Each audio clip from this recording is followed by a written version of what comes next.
अदालत में आज सुबह से ही काफी चहल पहल नजर आ रही थी।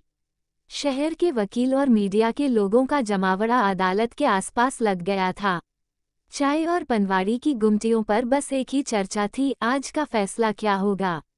दरअसल आज एक अंतरधार्मिक शादी को लेकर उपजे झगड़े का फैसला आने वाला था।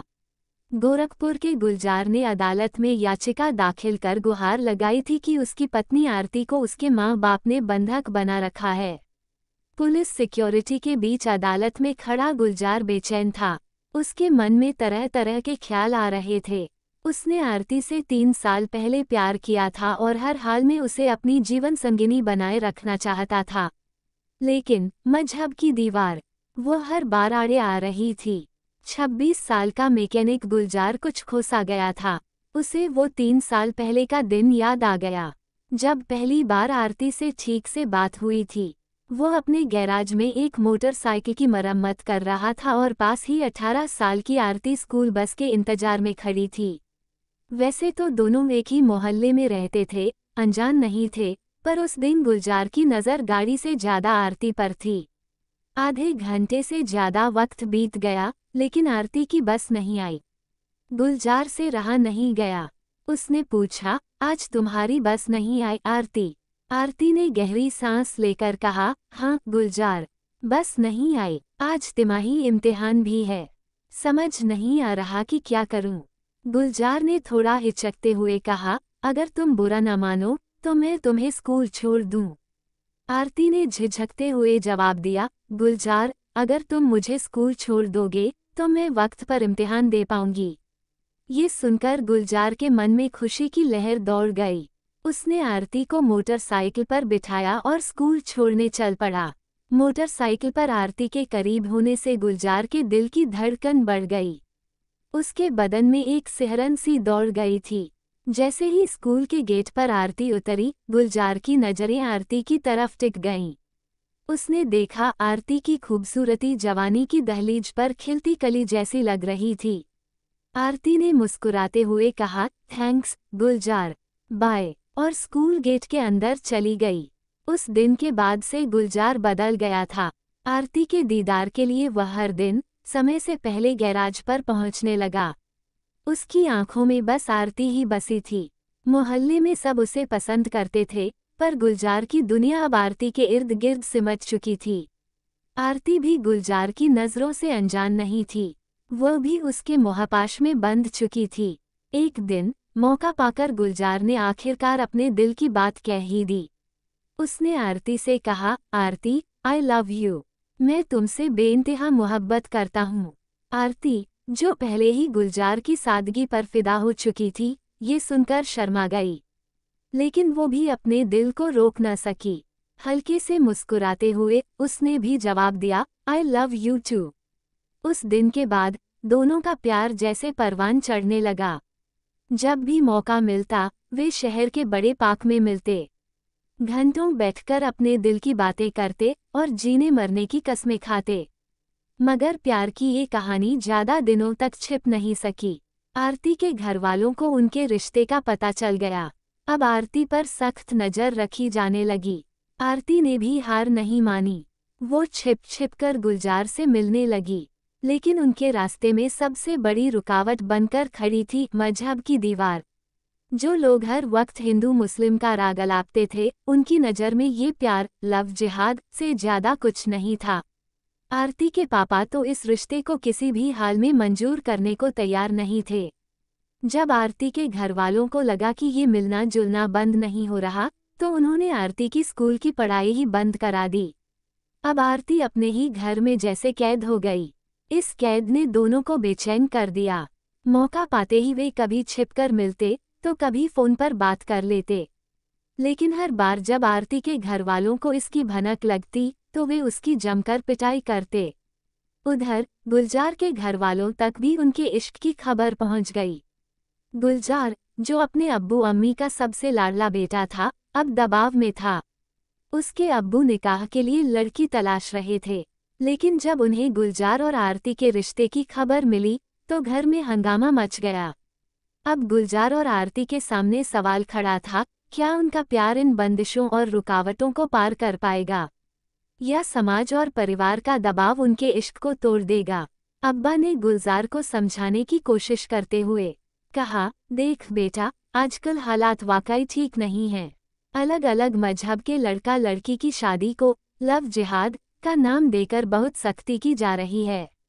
अगर तूने उस लड़की से निकाह कर लिया तो हमारे परिवार को लोग छोड़ेंगे नहीं। तेरी छोटी बहन का निकाह भी तो मुझे करना है। अब्बा की इस बात का गुलजार पर कोई असर नहीं हुआ। उसने साफ साफ कह दिया, मैं हर हाल में आरती से ही शादी करूंगा। बेटे के तेवर देखकर अब्बा बेबस हो गए। आखिरकार उन्होंने बेमन से गुलजार को आरती के साथ निकाह करने की इजाज़त दे दी। मगर उनके दिल में ये बात बैठी थी कि आरती के घरवाले कभी भी इस रिश्ते को मंजूरी नहीं देंगे। मन मारकर एक दिन गुलजार के अब्बा आरती के पापा राकेश से बात करने गए, लेकिन राकेश ने उन्हें भला बुरा कहकर डांट दिया। सख्त हिदायत देते हुए बोले, अपने बेटे को समझा लो वरना उसके हाथ पैर तोड़ देंगे। अब्बा खून का घूंट पीकर घर लौट आए। उधर गुलजार ने शहर के वकील से मिलकर सलाह ली और आरती के साथ मिलकर शादी करने का प्लान बना लिया। वे दोनों कोर्ट मैरिज के लिए एसडीएम कोर्ट पहुंचे, मगर वहां आरती के पापा के दोस्त सोनू ने उन्हें देख लिया। सोनू ने घर लौटकर ये बात राकेश को बता दी। राकेश को लगा कि ये सब उनकी इज्जत मिट्टी में मिला देगा। वे एक सरकारी दफ्तर में मुलाजिम थे। उनके संयुक्त परिवार में पत्नी, बेटा, 2 बेटियां और बूढ़े माता पिता थे। उनकी बिरादरी में लव मैरिज कोई बड़ी बात नहीं थी, मगर एक विधर्मी लड़के से शादी करना, ये तो गुनाह था। ऐसा हुआ तो हमारा समाज में जीना मुश्किल हो जाएगा। यही सोचकर वे आरती को समझाते रहे, लेकिन वो उनकी बात मानने को तैयार ही नहीं थी। आरती के घर का हर दिन तनाव से गुजर रहा था, और फिर उस दिन राकेश का गुस्सा फूट पड़ा। उन्होंने गुस्से में आरती को जमीन पर धकेल दिया और चीख पड़े, तू हमारी नाक कटवाने पर तुली है क्या? आरती को चोट लगने के चलते उठने बैठने में दिक्कत होने लगी, तो उसे अस्पताल ले जाया गया। एक्सरे रिपोर्ट में पता चला कि उसकी कमर की हड्डी में फ्रैक्चर आ गया है। अस्पताल में वह महीने भर भर्ती रही और पूरी तरह ठीक होने में उसे 7 महीने का वक्त लग गया। इस दौरान उसके दादा दादी उसे सामाजिक रीति रिवाजों का वास्ता देकर समझाने की कोशिश करते रहे, मगर आरती पर इसका कोई असर नहीं हुआ। उसके मन मंदिर में तो गुलजार के प्यार का दिया पहले से ही जल रहा था। एक दिन गुलजार ने फोन पर आरती से कहा, आरती, यहाँ हमारी शादी मुमकिन नहीं है। आरती ने चौंकते हुए पूछा, मगर क्यों गुलजार, ऐसा क्या हुआ? मध्य प्रदेश सरकार ने एक कानून बनाया है। अब शादी के लिए धर्म परिवर्तन करना कानूनन अपराध माना जाता है, गुलजार ने समझाया। आरती ने नाराजगी से कहा, मतलब अब मोहब्बत भी सरकार से पूछकर करनी होगी। देखो आरती, तुम चिंता मत करो, मैंने इसका भी हल निकाल लिया है, गुलजार ने उसे दिलासा दिया। कैसा हल? मुझे अब डर लगने लगा है, आरती ने घबराते हुए कहा। हम दोनों भागकर मुंबई चलते हैं, वहाँ कोर्ट मैरिज कर लेंगे। धीरे धीरे सब ठीक हो जाएगा, फिर वापस जबलपुर लौट आएंगे, गुलजार ने सुझाव दिया। 1 साल की लंबी जद्दोजहद के बाद आरती और गुलजार दोनों ही बुरी तरह टूट चुके थे। उन्हें ये साफ समझ में आ गया था कि जबलपुर में शादी करना नामुमकिन है। इसी दौरान गुलजार ने एक पत्रिका में यूथ इंडिया ग्रुप के बारे में पढ़ा और यह जाना कि यह ग्रुप इस तरह की शादियों में मदद करता है। उम्मीद की किरण देखते ही उन्होंने मुंबई जाने का प्लान बनाया। एक रात दोनों ट्रेन से जबलपुर से मुंबई भाग निकले। मुंबई पहुंचकर उन्होंने यूथ इंडिया ग्रुप के वकील सुभाष को अपनी पूरी कहानी सुनाई। कहानी सुनकर सुभाष ने तुरंत अपने ग्रुप की एडवाइज़र कंचन को उनकी मदद के लिए कहा। कंचन की मदद से दोनों ने बांद्रा कोर्ट में शादी कर ली। शादी का रजिस्ट्रेशन भी बीएमसी में कराया और घरवालों को जानकारी स्पीड पोस्ट से भेज दी। साथ ही अपने शहर के पुलिस थाने में भी इस बात की सूचना दी गई। इधर आरती के घरवालों को जब पता चला कि वह घर से भाग गई है, तो उनके इलाके में बदनामी होने लगी। गुस्से और शर्म से भरे परिवार ने शहर के पुलिस स्टेशन में आरती की गुमशुदगी की रिपोर्ट दर्ज करा दी। इसके बाद घरवालों ने हिंदू सेना नाम के संगठन की मदद ली। ये संगठन अपने आप को धर्म का रक्षक बताता था। उन्होंने पुलिस पर दबाव बनाना शुरू कर दिया और आरती और गुलजार की शादी को लव जिहाद का मामला बताकर नए कानून की दुहाई देने लगे। प्रेम विवाह की यह राह कांटों से भरी हुई थी। तमाम कोशिशों के बाद भी मुश्किलें उनका पीछा नहीं छोड़ रही थीं। आंदोलनकारियों के दबाव में शहर की पुलिस आरती के भाई को लेकर मुंबई पहुंच गई। कागजी कार्यवाही पूरी कर पुलिस दोनों को वापस ले आई। ट्रेन में सफर के दौरान ही पुलिस आरती के बयान नोट करती रही और आरती का भाई गुलजार को रास्ते भर धमकाता रहा। शहर के पुलिस स्टेशन पहुंचने पर आंदोलन कर रहे कुछ लोगों के साथ आरती के घर वालों ने भी गुलजार और आरती को खूब डराया धमकाया, मगर आरती और गुलजार अपनी बात पर अडिग रहे। आरती के भाई ने उनसे कोर्ट मैरिज से संबंधित सभी कागजात छीन लिए और आरती को जबरन अपने घर ले गया। इधर पुलिस स्टेशन में दारोगा ने गुलजार पर दबाव बनाना शुरू कर दिया। दारोगा ने गुलजार से कहा, ये इश्क मोहब्बत का चक्कर छोड़ो और आरती को उसके हाल पर छोड़ दो, वरना जेल में सड़ते रहोगे। लेकिन प्यार में डूबे गुलजार ने बेझिझक कहा, सर, मैं आरती से बेपनाह मोहब्बत करता हूँ। उससे शादी की है मैंने, किसी भी कीमत पर उससे जुदा नहीं हो सकता। दारोगा ने गुस्से में दो बेत उसकी पीठ पर मारते हुए कहा, जब तुम्हें गांजा रखने के झूठे केस में जेल भेज देंगे तब आखिर ठिकाने आ जाएगी, ये प्यार का भूत भी उतर जाएगा। गुलजार ने जब उनकी बात मानने से इनकार कर दिया तो उसे बेरहमी से पीटा गया। गुलजार बेहोश हो गया और बाद में उसे अस्पताल में भर्ती कराया गया। जब गुलजार की हालत ठीक हुई तो पुलिस ने इस ताकीद के साथ उसे छोड़ा, अब अगर आरती या उसके घर का रुख किया तो अंजाम बुरा होगा। जैसे ही पुलिस ने आरती को उसके घरवालों को सौंपा, उन्होंने उसे डराया धमकाया, मगर आरती ने बेफिक्र होकर साफ कह दिया, हम दोनों जान दे देंगे, मगर एक दूसरे के बिना नहीं रह सकते। जब घरवालों को यकीन हो गया कि आरती उनकी बात मानने वाली नहीं है तो उन्होंने उसे ननिहाल भेज दिया। आरती का ननिहाल उत्तर प्रदेश के एक गांव में था, जहां पहुंचना आसान नहीं था। वहां भी उसके मामा आरती पर कड़ी नजर रखते थे। मोबाइल फोन पहले ही छीन लिया गया था। ऐसी हालत में आरती और गुलजार का हाल बेहद खराब था।